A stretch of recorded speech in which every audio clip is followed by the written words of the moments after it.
Alexandre, on continue de suivre d'heure en heure la situation au Venezuela, la suite de ces 2 violents séismes. C'est un bilan, malheureusement, qui est à la hausse, tant au niveau des morts et des blessés. C'est une vraie course contre la montre aussi pour les secouristes. Oui, absolument. 235 morts minimum en ce moment, 1520 blessés dans le dernier bilan là, qui date quand même. Là. Donc, on peut s'attendre à ce que ce matin, quand les autorités vont faire le point, à ce que ça augmente encore un peu. Puis tu parles de course contre la montre, c'est toujours ça. Quand il y a un séisme, là, des gens qui sont coincés sous des tonnes et des tonnes et des tonnes de décombres qui souvent vont rester en vie, vont avoir une poche d'air, vont avoir un accès, sont même capables de crier. C'était le cas, par exemple, d'une habitante, là, d'un habitant plutôt qui s'appelle Danny Rizzo qui donnait un témoignage à l'AFP en disant « On entend une petite fille crier en ce moment sous des décombres, on ne peut pas la sortir, il y a un pilier extrêmement lourd, on va avoir besoin d'une pelleteuse. » Donc on réclame de l'aide aux plus maudits. Et là, les États-Unis ont déjà promis une réponse importante, vont envoyer des navires de guerre, on se comprend qu'il y avait déjà une présence militaire dans le coin pour des raisons qu'on connaît au Venezuela,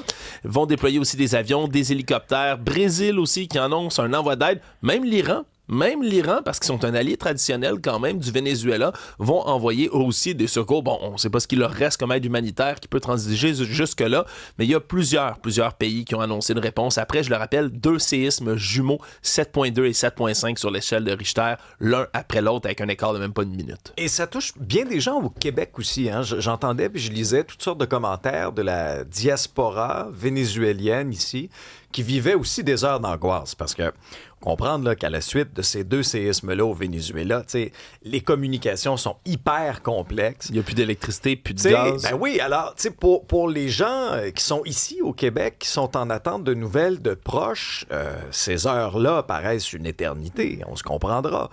Quand tu parles d'aide qui est en train de s'organiser, le Canada a fait quand même son bout de chemin. Mark Carney a annoncé aussi 5 millions de dollars en aide humanitaire pour soutenir ces opérations-là de secours d'urgence. Et il y a la Croix-Rouge aussi qui essaie d'organiser. Tu sais, dans ces choses-là aussi, il faut toujours faire attention parce que, bon, on vit en 2026, là, il y a toujours des gens, malheureusement, qui veulent essayer de profiter des catastrophes. Là, alors, si vous donnez par les voies officielles. Puis la Croix-Rouge aussi est en train de s'organiser, bien sûr, pour faire parvenir là, les biens de première nécessité, parce que sincèrement, plus on voit des images en provenance du Venezuela, plus on comprend aussi l'ampleur là, de la gravité de la situation. On vient chez nous, le 1er juillet, ça s'en vient. Il y a plusieurs ménages qui risquent d'être à la rue. Puis on entend parfois des histoires qui sont à fendre le cœur, et c'est le cas dans le journal ce matin, témoignage d'une aînée de 82 ans, qui va se retrouver sans logement. Ouais, un dossier de notre collègue Anaïs Desjardins, une aînée de 82 ans, Nicole Capelli, qui, elle, résidait avant là, avec son fils, un fils handicapé qu'elle aidait là, dans toutes ses tâches quotidiennes dans une RPA. Et là, habitait là jusqu'en juin. Là, comble de malheur, 2 jours avant là, son déménagement, parce que le loyer avait augmenté. Là, il est passé de 2200 à 2600. Mais hop, elle perd son fils dans un arrêt cardiaque, décède. Et là, à ce moment-là, non seulement elle perd son fils, mais perd aussi une partie de son budget parce qu'elle recevait une prestation gouvernementale pour aider son enfant handicapé, là, comme une espèce de proche aidante, alors qu'elle a elle-même là, un proche aidant qui vient l'aider, son petit-fils Charles Capelli. Mais là, elle perd une partie de ses revenus, elle a juste sa pension de vieillesse et elle se rend compte que là, il n'y a pas toutes les RPA qui acceptent qu'il y ait un proche aidant qui soit là, de un. De deux, on se comprendra que dans son budget, à 1100 $ à peu près, 3,5, 4,5, ça n'existe pas. Alors, elle est obligée, là, depuis 2 semaines et demie, d'habiter chez son ex-belle-fille qui a 2 enfants, un bébé dans un tout petit logement. Elle s'est fait expulser le jour de la Saint-Jean, cherche désespérément un logement, puis elle dit... Mais que les RPA puissent pas l'accueillir, là, c'est épouvantable, ça n'a pas de bon sens. Mais c'est vraiment cinglé, surtout que là, elle dit, regarde, j'appelle là, partout à l'Office municipal de l'habitation de Montréal, j'appelle dans des comités de logement, j'appelle dans des ressources, puis à chaque fois, elle dit, c'est un carrousel, on m'envoie ailleurs, puis on dit, hey, appelez-là, il y a peut-être une place, puis appelez-là, il y a peut-être une place. Je veux dire, une femme de 82 ans, elle a sa pension de vieillesse, elle a travaillé toute sa vie, incapable, à ce moment-ci, de se loger. Imaginez le stress, l'angoisse que cette situation met sur les épaules d'une dame de 82 ans. C'est dégueulasse. Qui a fait sa part pour la société, là. Puis c'est de cette façon-là que le Québec remercie cette pauvre dame de 82 ans en lui faisant passer par cette espèce de 12 travaux d'Astérix pour essayer sais, on dit souvent la pyramide de Maslow, les besoins de base, là, tu sais, se loger, bien se nourrir. Dans une société riche comme le Québec, là, c'est inacceptable qu'on traite nos aînés de cette façon-là.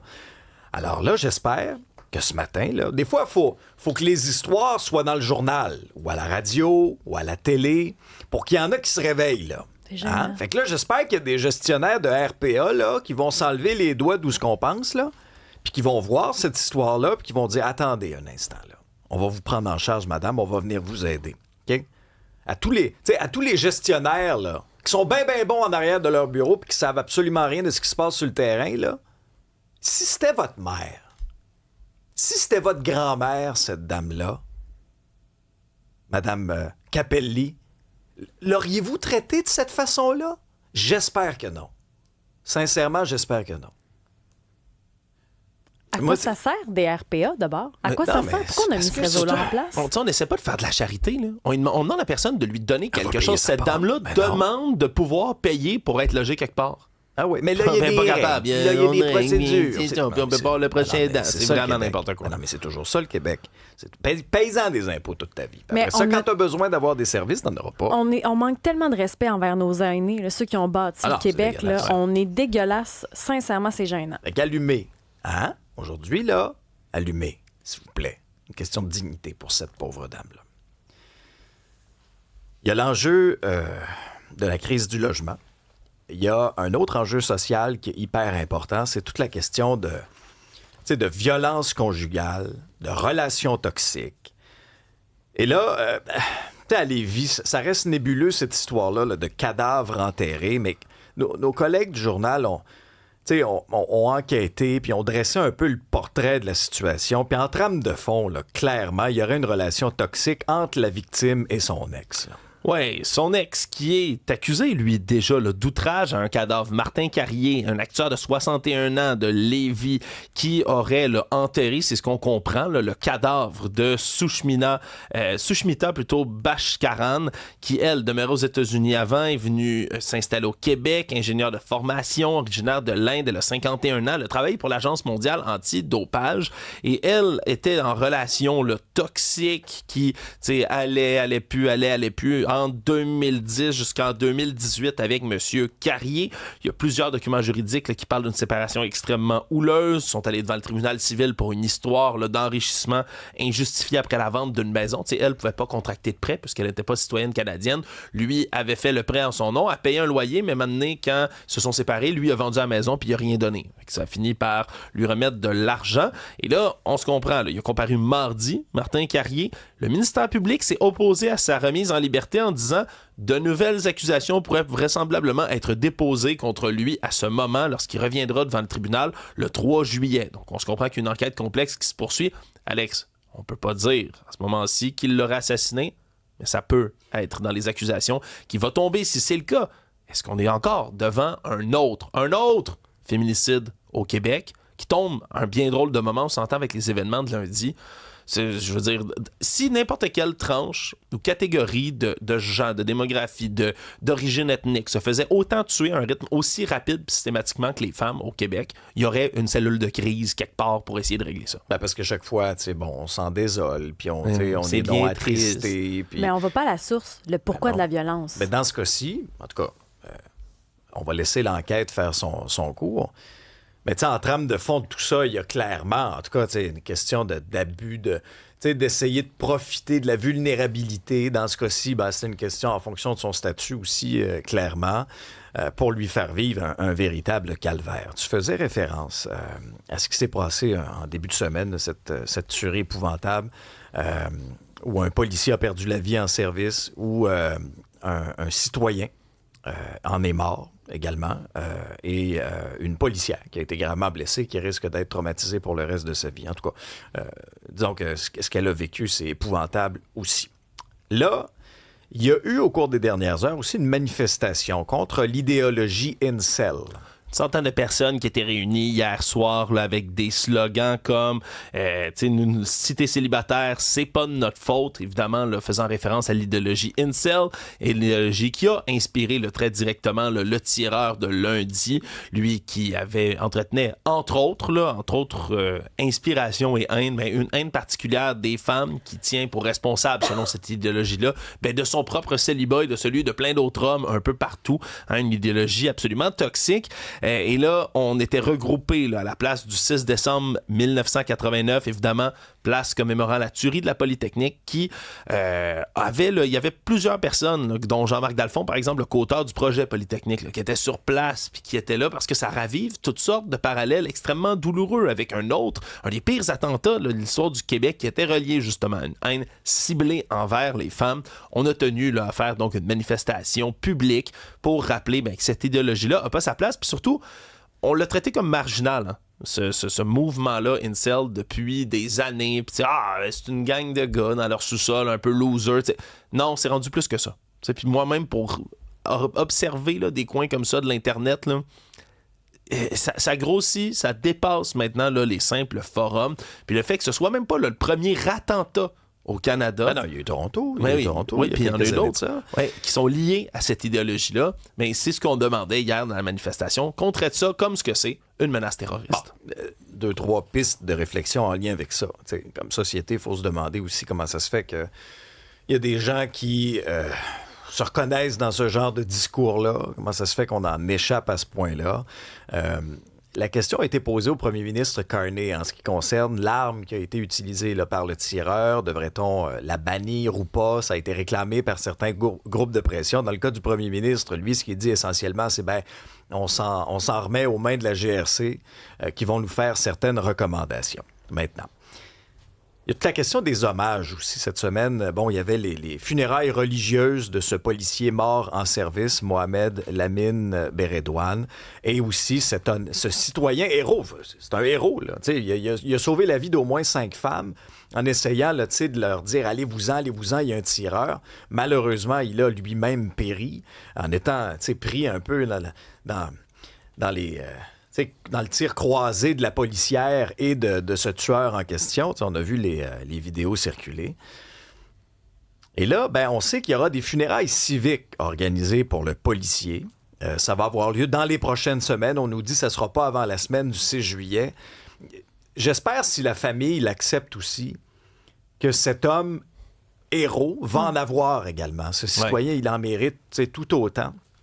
Il a donné sa vie dans circonstances absolument épouvantables. Sauver plusieurs femmes, on en parlait hier, les a menées dans une salle de bain pour qu'elles se cachent, il y a des balles qui fusaient au-dessus de leur tête. Ouais, et ça, ce genre de funérailles-là, funérailles civiques, notamment pour le policier, ça donne toujours droit à des scènes extrêmement émouvantes. On en a vu d'ailleurs un petit aperçu hier, hein? Vous avez peut-être vu passer ça sur les réseaux sociaux, entre autres, ce cortège de policiers de plusieurs endroits dans le Grand Montréal qui sont venus vraiment offrir leur soutien à leurs collègues. Là, ça, il y a quelque chose dans le monde des policiers, c'est une fraternité très, très, très tissée, serrée. Mais, et on apprend dans le journal ce matin, il y a un organisme, c'est sûr que quand il survient là, des situations dramatiques comme ce qu'on a vécu, ça laisse des traces. Là, ça laisse des traces et il y a un service, je pense que c'est important de le rappeler, là.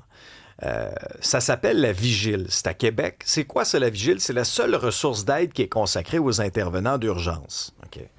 Et c'est dans le journal ce matin où on nous dit là-bas, on s'attend à être très sollicité. Parce que parfois, les premiers signaux de détresse n'arrivent pas toujours tout de suite quand on est confronté à ce genre d'événement-là. Vous et moi, dans le cadre de notre réalité, de notre quotidien, on sera probablement jamais confronté à ce genre de scènes extrêmement difficiles, ou si on le sera, ce sera peut-être de manière interposée en voyant passer des vidéos, mais il faut avoir une pensée pour ceux et celles, les premiers répondants de notre société qui voient là, des choses très, très, très difficiles. Et ça, la Vigile, ça devrait être revu parce qu'il y a juste 16 places et ça comprend tout type. Paramédics, policiers, pompiers. Ouais. On a reçu Louis Marois il y a une semaine à peu près, puis l'entrevue est en réécoute sur Cube. Mais l'ambulancier va parcourir 911 km en jour pour sensibiliser parce que du support psychologique pour les premières lignes, il n'y en a presque pas. 16 places pour la vigile, c'est tout à travers le Québec. Ah, c'est C'est vraiment pas suffisant. Puis les cas, je veux dire, il y en a tellement là, qui peuvent s'appliquer dans ce cas-ci. Là, ce que des gens comme ça voient dans leur quotidien, là, dans quelques semaines de travail, des fois, là, c'est plus que n'importe qui va voir dans l'entièreté de sa vie. Pensez à un pompier, un policier, un ambulancier qui rentre, par exemple, sur une scène de familicide. Puis le premier, on en avait entendu des cas comme ça. Ce qu'on nous dit aussi beaucoup là, quand on reçoit des pompiers, des ambulanciers, c'est beaucoup de cas de santé mentale. Puis parfois, ça te happe. Pas besoin que ce soit un meurtre. Là, bref, il faut se pencher là-dessus. Puis, alors, il y a les gens qui ont été au cœur de ce drame-là. Il y a aussi des policiers retraités. On en a tous eu à notre micro dans les derniers jours. On les sentait très émotifs. Ouais. Puis c'est des gens, souvent habituellement stoïques, assez en contrôle de leurs émotions. Mais c'est parce que ça rebrasse des affaires pour eux autres aussi. Là. Ils peuvent voir des espèces de flashbacks de leur carrière. Ça peut rouvrir des fois certaines plaies. Je pense qu'il faut quand même être à l'écoute de ce genre de réaction. Puis combien nous disent, des fois, ça apparaît 6 mois, 1 an après. Ben oui, ça aussi, c'est un autre point. Mais c'est nettement insuffisant là, en termes de ressources. Scène culturelle, Isabelle, Jean Coutu qui coupe les ponts avec GSI Musique. C'est un dossier de la presse qui s'est entretenu dans les dernières semaines avec des artistes, des fournisseurs, des anciens employés de GSI Musique et du producteur Nicolas Lemieux. Plusieurs mentionnaient des redevances d'artistes non payées, mésententes contractuelles, des fournisseurs pas contents, des employés pas contents. Nicolas Lemieux a rejeté tout ça en bloc. Il y a eu plusieurs témoignages, certains anonymes, d'autres pas. Mais à la suite de ça, Métro Jean Coutu décide de cesser la relation d'affaires. Donc, ce qui est raconté, c'est que tout ce qui est déjà en succursale, l'album, par exemple, d'Éric Lapointe, de Claude Dubois, des biographies symphoniques, Les filles de Caleb reste, mais il n'y aurait pas de projet dans le futur. Oh. La disque se dit un peu déçue parce qu'ils avaient commencé à parler d'une espèce de mur musical qui pourrait être dans les Jean Coutu éventuellement, où on peut voir les vinyles, les albums, pour essayer de donner une meilleure visibilité. Il y avait un lien avec la disque, mais comme ils coupent les ponts avec GSI Musique, ils essaient de trouver une façon de garder ce projet-là en vie pour être capable de donner des outils justement pour cette fameuse visibilité dont on essaye de faire plein de projets présentement pour trouver une solution. On avait entendu aussi, rappelle-toi, Ginette Renault était passée à Tout le monde en parle, puis elle avait fait une pointe à ça. Elle avait dit qu'elle voulait plus travailler avec lui. Comme t'es pas dans l'histoire, tu sais, les deux peuvent avoir tort et raison, on n'est pas là-dedans. Mais là, elle, ce qu'elle raconte, c'est qu'elle ne veut plus jamais faire affaire avec lui parce qu'on se rappelle, ça avait fait un espèce de petit scandale, comme ses livres et ses albums n'étaient disponibles que dans les Jean Coutu, en mettant de côté les librairies puis tout le processus. Ça avait fait beaucoup réagir. Donc elle, on sait pas ce qui s'est passé, on sait rien du tout, mais c'est ce qu'elle a mentionné, entre autres, là-dessus. Histoire curieuse, vraiment, mais en tout cas, chez Jean Coutu, c'est terminé. Bon, espérons quand même qu'après, c'est fini, mais que les artistes n'en paieront pas le prix. C'est surtout ça. Il faut que tout le monde soit payé. Oui, il faut que tout le monde soit payé. Et au sport, Alexandre, Brendan Gallagher, qui a été honoré par la Ville de Montréal et ses jours de repêchage dans la Ligue nationale. Oui, jours de repêchage, on va regarder ça avec attention. Je rappelle, c'est Toronto qui, contre toute attente, ont remporté la parole en premier à la loterie, mais... Hier, Brendan Gallagher qui se fait honorer par la mairesse Soraya Martinez-Ferrada, nommé citoyen d'honneur. Vraiment, tu sais, quand est-ce qu'il y a un joueur qui annonce qu'il ne revient plus à Montréal, qui revient plus dans une équipe de sport tout court, puis qui se fait honorer de cette manière-là, sincèrement, c'est assez exceptionnel. Surtout, c'est le premier sportif, là, lui-même athlète depuis 2002 à recevoir cet honneur-là. Il y a plein de gens du domaine sportif, comme notre ex-collègue, le regretté Roger Brulotte, par exemple, en 2025, qui avait reçu cet honneur-là. Mais c'était émotif, émouvant de voir cette cérémonie-là. Il y avait des gens de partout qui sont venus, et des fans, et des membres du Canadien, venir lui rendre des beaux hommages vibrants. Lui qui, je le rappelle, là, est avec une Québécoise. Il est marié à Emma, qui attend d'ailleurs son 2e enfant. Donc, il dit, je vais revenir souvent à Montréal, je vais penser fort à vous. Il y a Jeff Molson, le propriétaire du Canadien, qui est venu dire, regarde, même s'il revient jouer contre nous, on va l'accueillir en héros. Tu sais, c'est vague d'amour pour un joueur qu'on a aimé et adoré à Montréal. C'est amplement mérité, là, pour le guerrier Brendan Gallagher, qui, là, ça se termine avec le Canadien. Ça va être intéressant de voir aussi. Il y a bien des rumeurs qu'il l'envoie à Vancouver. Ouais. Il méritait amplement les honneurs qu'il a reçus hier à l'Hôtel de Ville. Et je pense que l'organisation du Canadien, je suis convaincu qu'ils vont bien faire les choses là. Pour la prochaine étape de sa carrière. Lui qui veut continuer de jouer, c'est parfait. On comprend qu'il avait ralenti à Montréal, mais il peut certainement aider une autre équipe. Maintenant, est-ce que ça va se faire aujourd'hui? Est-ce que ça va se faire au repêchage? Des fois, Kent Hughes nous prépare tout le temps des petites surprises. Là. Le Canadien repêche au 28 8e rang. On s'entend que là, on est dans un autre cycle. Là. On n'est plus dans les années où on repêche dans les 5 premiers, puis c'est correct, on y a goûté assez. Là, on est rendu avec d'autres aspirations. Mais pour n'importe quel fan de hockey, là, aujourd'hui, c'est une journée où justement, là, comme il y a des équipes qui veulent repêcher plus haut, ben, des fois, là, quelques minutes avant, dans le feu de l'action, ils s'échangent des choix de repêchage contre des joueurs. Parfois, il y a du gros stock qui bouge, puis si on connaît Kent Hughes puis Jeff Gorton, ben c'est deux cuisiniers là, qui savent faire au fourneau, là, à nous préparer quelque chose d'ici la fin de l'été. Je suis fébrile aujourd'hui. Et on va peut-être entendre ce soir à TVA Sport le bon commissaire Gary Bettman se présenter et dire « We have a trade! On a une transaction! »